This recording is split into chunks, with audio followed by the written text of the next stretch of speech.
Now, Wave 31 Storm Tracker Chief Meteorologist Jeff Castle with 31 Triple Doppler. It is very warm outside. Yes. And I'm loving it.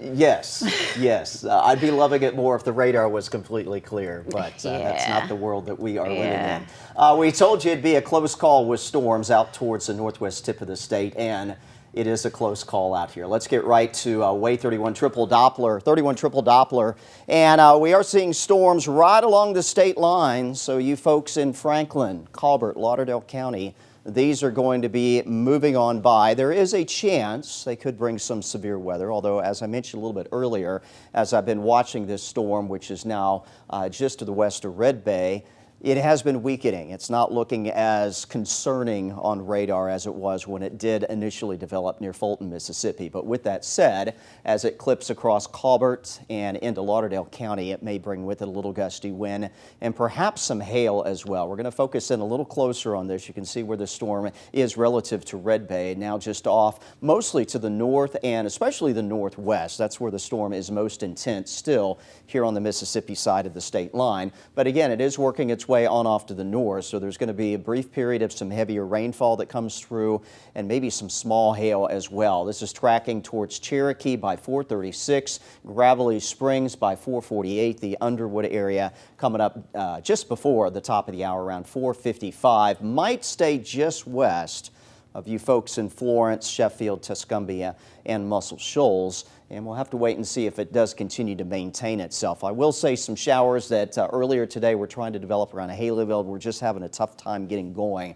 So what that's telling me is that the atmosphere here in the northwest corner of the state not quite as supportive of strong storms, which is why this one, as it's getting closer to the state line, is weakening just a little bit. Still a hail core, though, showing up again on the Mississippi side of the state line, back to the northwest of Red Bay, and that's likely the main threat that this will bring. Perhaps some nickel, maybe up to quarter-size hail if it can maintain itself. Otherwise, the bigger threat, yes, is well out to the west. There is a big tornado watch here. It does come right up to the state line, but the core of the most intense storms back here one side or the other of the Mississippi River. This is one of those PDS tornado watches, particularly dangerous situation, and we already have a couple tornado-warned storms here just off to the northeast of Memphis, and it is going to be, unfortunately, it looks like a very, very busy evening here. There you see another tornado warning just issued southeast of Memphis. But back in the core of where this watch is where the bulk of the activity is going to remain. But we are going to keep an eye on the radar here closer to home.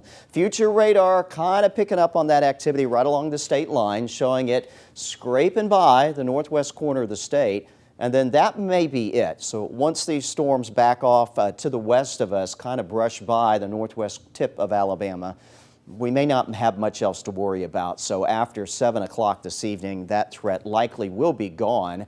We take you through the rest of tonight, and storms will remain just outside of the area. May get a little bit closer by 4 o'clock in the morning, and won't rule out, again, the northwest tip of the state, perhaps a stronger thunderstorm in this area. Meteorologist Grace Anella will be in. She'll, of course, be keeping an eye on the radar at that point in time. Otherwise, your Thursday is going to be a lot like today. There's not going to be a whole lot happening. It'll be a little windy. It will be a little warm and a little humid, but otherwise quiet. Midday tomorrow, starting to see the cloud cover break a bit. And then once again, late tomorrow afternoon, close call for some storms out here again, the northwest corner of the state, but most of us will get through the day tomorrow on a quiet note. Friday starts off with some gray skies, and then we'll scour out some of that cloud cover again for you Friday afternoon. At least right now, it doesn't look like we'll have any close calls with rain and storms as we wrap up the week. However, the weekend brings our next change in the weather. We've been talking about this the last few days. A cold front will finally work its way through the area, probably Saturday night and into Sunday. So we will see some rain and storms arrive, perhaps some stronger storm activity. And then some chillier air comes in behind this one with the possibility for some frost in here through the first half of next week. This is the severe weather outlook for Saturday into Saturday night. Notice it does cover all of North Alabama with, again, at least a possibility that we'll pick up some stronger storms. So we'll be keeping an eye on that for your weekend plans. For tonight, we do cloud back up, mild. dropping back only to 70 tomorrow. Another very warm day, 85 for the high. Most will stay dry except that northwestern corner of Alabama. Again, could have a close run-in with some storms out in that direction. So as a result, we'll continue to keep at least a very, very low chance for some precip for a small part of the area through Friday. Saturday, the rain and storm chances start to pick back up late in the day, and especially Saturday night into Sunday. That will be our most active time for rain and storms this weekend. We stay well into the 80s through Saturday, but start to cool back into the 60s on Sunday. Again, early next week, maybe only around 60 early in the week, and some colder mornings in the upper 30s could mean some scattered light frost in here by Tuesday and Wednesday mornings before temperatures do start to bounce back again later next week.